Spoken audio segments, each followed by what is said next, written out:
E aí, aprovada, aprovada. Olha só, vamos corrigir essa questão inédita aí que eu desenvolvi, tendo em vista a recente decisão do Supremo, que confirmou essa jurisprudência que culminou numa inconstitucionalidade de uma lei de determinado estado da federação, tá?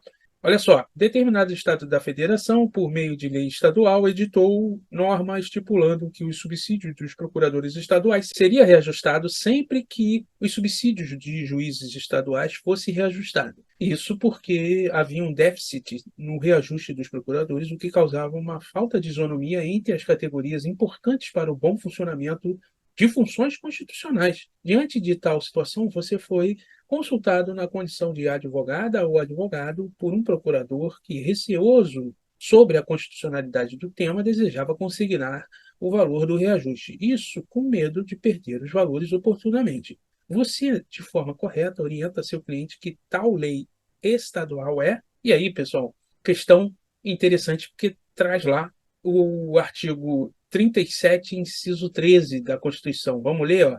É vedada a vinculação ou equiparação de quaisquer espécies remuneratórias para o efeito de remuneração de pessoal do serviço público. Vamos aprender de vez esse tema. Olha só, nós temos lá os subsídios dos procuradores estaduais e o subsídio dos juízes estaduais, ok? Determinado estado da federação vem e diz o seguinte, ó, toda vez que os subsídios de juízes estaduais for reajustado, automaticamente, ou seja, sempre o subsídio dos procuradores estaduais será também reajustado. Isso com fulcro na isonomia, tá? Só que não funciona assim, por quê? Porque a própria Constituição, que é a Carta Magna, que é o que todos os legisladores devem observar, diz que é vedada essa vinculação, tá? Não há problema nenhum em, olha só, os subsídios dos juízes aumentaram por uma lei, tá? De iniciativa lá do Tribunal de Justiça do Estado. E não há problema nenhum em um tempo depois, ou logo depois, outra lei vir e reajustar também os subsídios dos procuradores estaduais. Tá?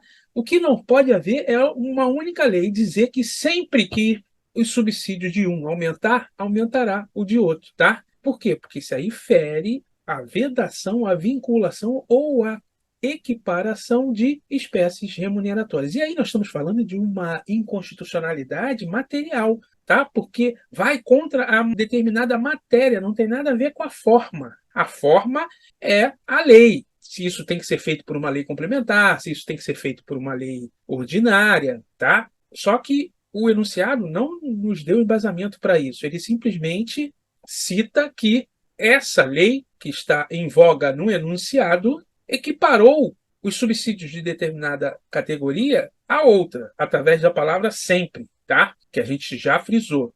Diante desse conhecimento, nós já podemos ir para as assertivas. Olha só, letra A. Você, de forma correta, orienta seu cliente que tal lei estadual é constitucional. Não, ela é materialmente inconstitucional, porque feriu o artigo 37, inciso 13, que traz expressamente uma vedação, tá? B, inconstitucional. Pô, até a vírgula, beleza. Por apresentar vício de forma, não. O enunciado não nos deu esse tipo de embasamento. Não dá para nós concluirmos que essa lei estadual possui vício de forma, tá?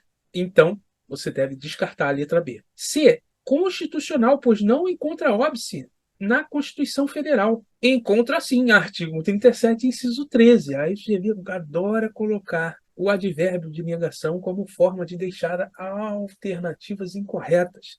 A letra deu gabarito, ó, inconstitucional por apresentar vícios sobre a possibilidade de vinculação. Ou seja, materialmente inconstitucional, gabarito é letra D. Com isso, nós corrigimos um assunto aí que volta e meia pode ser cobrado na sua prova e eu acho que pode voltar no exame 39. Forte abraço, até a próxima.